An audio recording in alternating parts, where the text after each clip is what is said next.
Kisah Nabi Nuh. Nuh adalah nabi ketiga yang wajib kita imani. Beliau adalah keturunan ke-9 dari Nabi Adam yang hidup sekitar 4000 tahun yang lalu. Ayah Nuh bernama Lamik bin Metushalih bin Idris. Yang tak lain, Nuh adalah cucu dari Nabi Idris. Nabi Nuh diutus Allah Subhanahu wa Ta'ala untuk berdakwah ke negeri Armenia. Pada masa itu, penduduk Armenia sebagian besar berperilaku buruk. Kejahatan merajalela, yang kuat menindas yang lemah, yang kaya memeras yang miskin.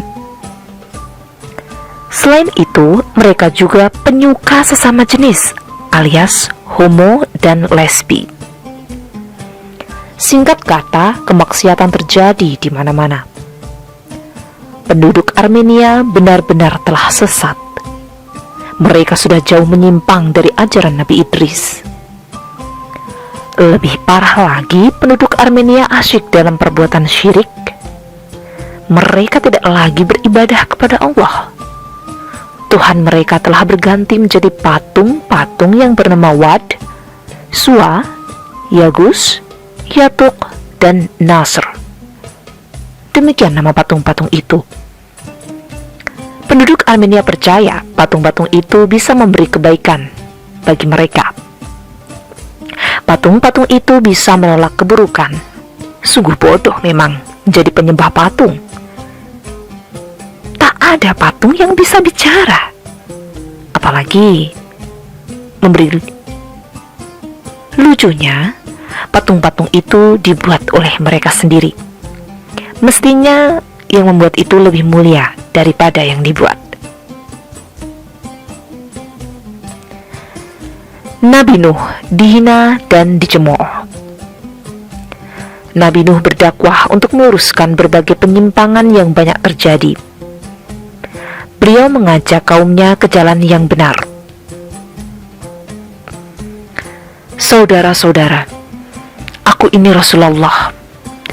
Aku diutus untuk mengingatkan kalian. Tinggalkan patung-patung itu. Beribadahlah kepada Allah. Dialah Tuhan yang Maha Esa. Demikian Nuh menyeru kaumnya. Yang Maha Esa? Gak salah. Kami punya banyak Tuhan. Tuhan-Tuhan ini yang telah memberi kami kesenangan. Masa kami harus berpaling ke lain Tuhan? Yang benar saja. Siapa yang membuat patung-patung itu? Tanya Nabi Nuh. Jelas kami. Kemudian Nabi Nuh menjawab, mana yang lebih baik? Yang membuat atau yang dibuat? Mana yang lebih mulia? Patung atau manusia? Patung-patung tidak bisa berbuat apa-apa, wahai kaumku. Jangankan memberi, bergerak saja tidak bisa. Kami hanya mengikuti para leluhur kami. Mereka telah lama melakukan ini, selama bertahun-tahun. Buktinya, mereka hidup makmur. Mereka juga bisa kaya raya. Allah adalah penguasa alam semesta. Perhatikan langit, matahari, bumi, bulan, bintang, air, hewan dan tumbuhan. Semua diciptakannya. Patung-patung itu tidak bisa menciptakan. Patung-patung itu ada sesudah alam ini ada. Hei Nuh, jangan sok pintar kamu. Kamu ini gak ada apa-apanya. Harta juga gak seberapa. Pengikut kamu juga hanya orang-orang miskin. Teriak seseorang dengan berang. Jangan menggurui. Kami tak butuh nasihat. Kami tahu apa yang harus kami lakukan. Jadi, gak usah berlagak di depan kami. Tambah yang lain. Hai Nuh, kata seseorang. Jangan sok suci kamu. Kamu itu hanya manusia biasa, sama seperti kami. Kamu juga makan, kami juga makan. Lalu apa kelebihan kamu? Mestinya yang diutus itu malaikat, bukan kamu. Dengan penuh kesabaran, Nabi Nuh menjawab, saudara-saudara, harta bukanlah tolok ukur kemuliaan. Buat apa kaya kalau kita jahat? Dasar gila. Rupanya Nuh ini sudah tidak waras ya. Ucap seseorang. Jari tangannya menyumbat telinga, yang lain menutup baju ke muka. Mereka tidak mau lagi mendengar omongan Nabi Nuh. Aku hanya menyampaikan peringatan. Sadarlah, kembalilah ke jalan yang benar. Jika tidak, kalian pasti mendapat hukuman di dunia. Belum lagi siksaan di akhirat kelak. Hei Nuh, jangan mengoceh saja. Datangkan saja coba azab itu. Kami tidak takut kok. Aku hanya seorang rasul. Tugasku hanya menyampaikan, dan selebihnya terserah kalian. Jika bersikeras, Allah akan menghukum kalian. Hanya Dialah yang berkuasa menimpakan siksaan. Pengikut Nabi Nuh. Selama 950 tahun Nabi Nuh tinggal bersama penduduk Armenia. Sekian lama ia berdakwah siang dan malam menyeru kaumnya. Namun hasilnya tidak seperti apa yang diharapkan. Hanya beberapa orang yang mau beriman. Jumlah mereka tidak lebih dari 100 orang. Itu pun berasal dari kalangan orang-orang miskin saja. Padahal ia berdakwah siang malam. Yang beriman pun tak jua bertambah. Segala cara telah dicoba, kadang berdakwah secara terbuka, juga secara sembunyi-sembunyi. Demikian Nabi Nuh mengetuk hati kaumnya. Namun ia selalu bersikap tegas, terutama dalam menghadapi para pembesar yang congkak. Kekayaan dan pengaruh mereka tak membuatnya silau. Nabi Nuh tetap merasa percaya diri. Secuil pun tak ada perasaan minder. Pernah beberapa pembesar menemui Nabi Nuh. Mereka mau beriman, tapi dengan satu syarat. Nabi Nuh harus mengusir orang-orang miskin yang menjadi pengikutnya. Alasannya, orang-orang miskin itu tidak selevel dengan mereka. Masa mereka harus bergaul dengan orang-orang kumuh dan miskin itu? Jelas saja tawaran itu langsung ditolak oleh Nabi Nuh. Bahkan dengan tegas Nabi Nuh menyatakan bahwa semua manusia itu sama. Kaya dan miskin tak berbeda. Perbedaan hanya ditentukan oleh ketaatan, bukan oleh kekayaan. Allah tidak membeda-bedakan manusia berdasarkan hartanya.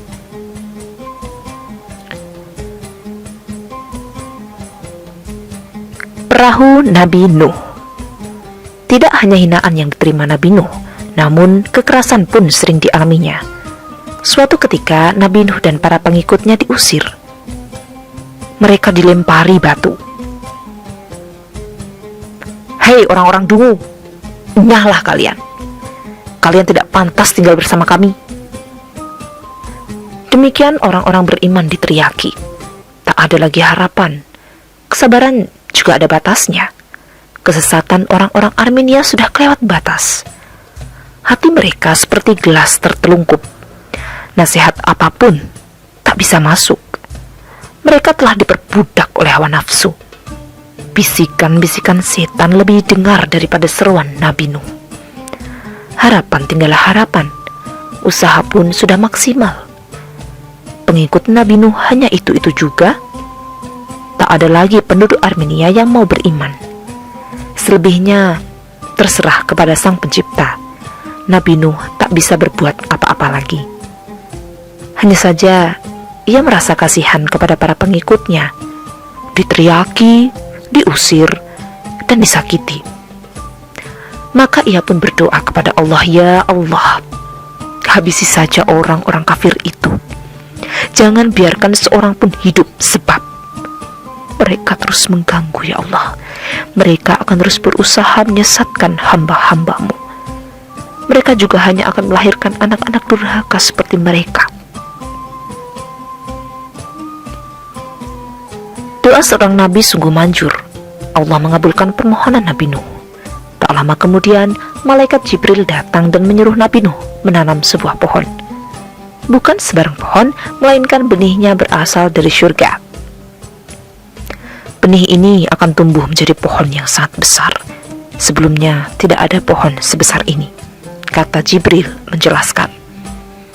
Segera Nabi Nuh menanam benih itu. Beberapa tahun kemudian, pohon itu tumbuh makin lama, makin besar, dan makin tinggi. Orang-orang Armenia takjub. Pohon itu sungguh ajaib. Sejak pohon itu tumbuh, tak ada satupun bayi yang lahir. Benar-benar menakjubkan. Kemudian Jibril datang kembali. Ada pesan. Pohon itu harus ditebang. Nabi Nuh harus membuat perahu. Orang-orang beriman kemudian dikumpulkan. Titah Allah disampaikan. Namun mereka masih bingung. Seperti apa bentuk perahu itu? Lalu bagaimana membuatnya? Akhirnya petunjuk Allah datang juga. Mulailah para pengikut Nabi Nuh bekerja. Semua sibuk bergotong royong, bahu-membahu, tak seorang pun berleha-leha. Rancangan perahu dibuat. Pohon besar itu ditebang. Papan-papan besar dijejerkan. Satu persatu papan-papan itu dipasang. Perlahan tapi pasti perahu hampir jadi. Pekerjaan mereka bukan tanpa masalah. Gangguan selalu saja ada setiap hari dari orang-orang kafir itu. Cemoohan dan hinaan datang silih berganti. "Lihat, orang-orang bodoh itu sedang apa mereka?" teriak seseorang. "Katanya sedang membuat perahu." Yang lain menimpali. "Hah? Membuat perahu? Untuk apa? Di sini nggak ada air, Bung. Memang perahu bisa melaju ke darat?" "Bisa, asalkan didorong oleh orang-orang dungu itu." Cemoohan itu bukan sekali dua kali. Setiap hari ada yang saja mulut orang kafir itu yang usil. Tentu saja orang-orang yang sedang membuat perahu itu terganggu. Telinga mereka panas juga. Perasaan dongkol, kesal, dan mangkal mulai muncul. Melihat itu, Nabi Nuh berusaha menghibur. Bahkan, suatu ketika ejekan itu dibalasnya. "Sekarang kalian menghina. Tak lama lagi kalian akan menyesal. Tunggulah azab Allah. Ingat, kalian akan menyesal. Kalian pasti binasa." Orang-orang kafir itu tertawa. Dengan sinis mereka berkata, "Ayo datangkan saja azab itu. Jangan ditunda-tunda." Siapa takut? "Hei Nuh, sejak kapan kamu jadi tukang kayu? Ganti pekerjaan ya?" Katanya Nabi. "Sekarang malah jadi tukang perahu," ejek seseorang. "Bisa saja kalau penumpangnya orang-orang gila. Atau mungkin nanti ada angin besar, lalu perahu si Nuh itu terbawa ke laut," jawab yang lain.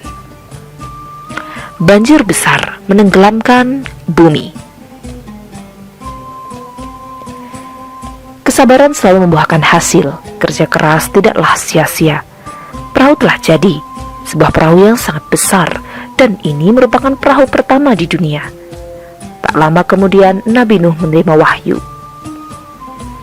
"Segeralah berkemas, kumpulkan orang-orang beriman. Jangan lupa hewan-hewan, masing-masing bawa sepasang, jantan dan betina." Semua orang beriman sibuk. Barang-barang bawaan sudah dinaikkan. Begitu juga hewan-hewan, perahu penuh dengan muatan. Terakhir, giliran orang-orang beriman. Mereka bergegas naik ke perahu. Orang-orang kafir terus saja mengolok-olok. Tak bosan-bosannya mereka mencela. Tanpa disadari, langit mulai mendung. Awan hitam bergumpal-gumpal. Makin lama, makin besar. Suara angin menderu-deru. Petir berkilat menyilaukan. Terdengar guruh menggelegar. Keadaan benar-benar mengerikan. Tak lama berselang, hujan turun. Sangat lebat.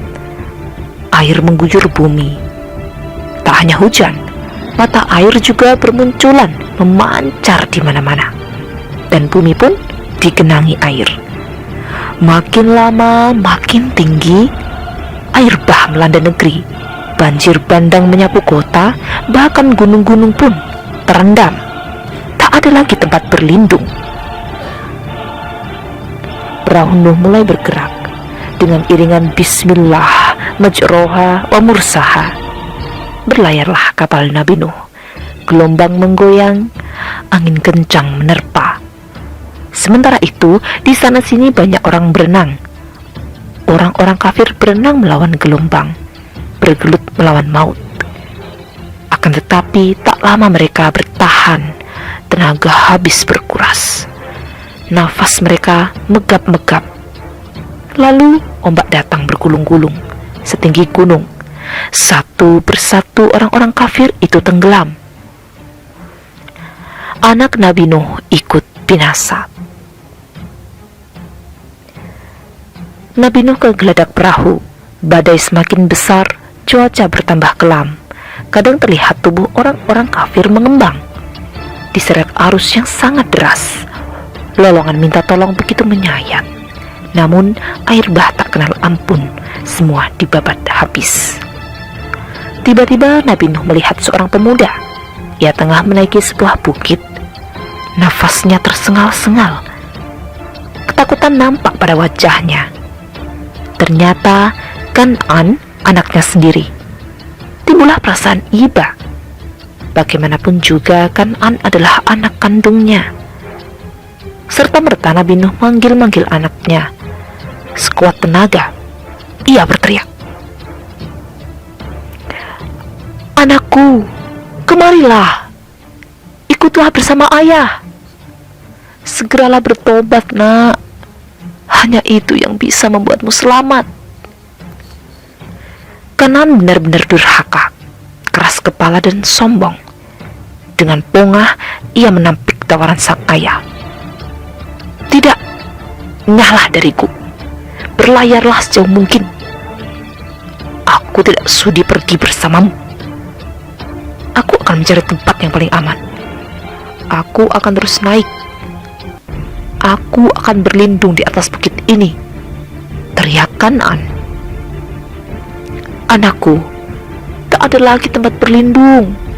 Bukit itu juga akan tenggelam. Ayolah nak, naiklah ke perahu." Nabi Nuh membujuk sekali lagi. Belum kering ucapannya, gelombang datang. Kan'an digulung gelombang. Tubuhnya timbul tenggelam, nafasnya ngos-ngosan. Sampai akhirnya tubuh Kan'an tak terlihat lagi. Tenggelam. Nabi Nuh sangat bersedih, matanya berkaca-kaca. Bagaimana tidak?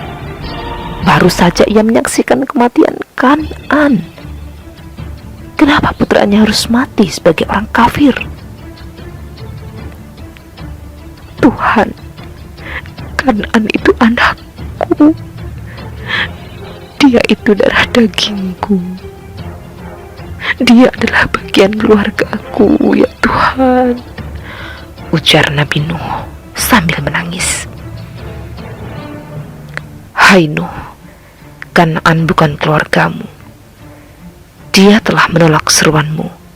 Berarti dia termasuk golongan kafir. Jangan berduka. Keluargamu hanyalah orang-orang yang mengikutimu. Mereka itulah yang akan diselamatkan. Tak usah kau pertanyakan perihal orang-orang durhaka itu." Nabi Nuh pun sadar teguran Allah telah mengingatkannya. Rasa sayang kepada Kan'an telah membuatnya lupa bahwa hukuman berlaku untuk semua orang kafir termasuk anaknya. Ya Allah, aku berlindung kepada Engkau dari godaan syaitan yang terlaknat. Sudilah Engkau mengampuni kesalahanku, ya Allah. Jika Engkau tak berkenan memberi ampunan, niscaya aku termasuk orang yang malang. Nuh memanjatkan doa. Akhirnya badai pun mereda, hujan berhenti, air meresap ke dalam tanah dan perahu bertambat di atas sebuah bukit. Bukit Judi namanya. Langit pun mulai cerah. Matahari menerangi bumi, debit air telah menyusut. Nuh dan para pengikutnya pun turun dari perahu. Saat itu bertepatan dengan 10 Muharram. Keselamatan, kesejahteraan, dan keberkahan menyertai orang-orang beriman. Kini mereka mulai hidup baru. Bulan berganti bulan, tahun demi tahun datang silih berganti. Orang-orang beriman beranak pinak. Penghuni bumi terus bertambah, dan keturunan Nuh pun menyebar. Demikian kisah tentang Nabi Nuh dan perahu penyelamatnya. Semoga bermanfaat, dan apabila Anda merasa bahwa video ini bermanfaat untuk Anda, silahkan like, share, and subscribe channel berikut ini. Terima kasih.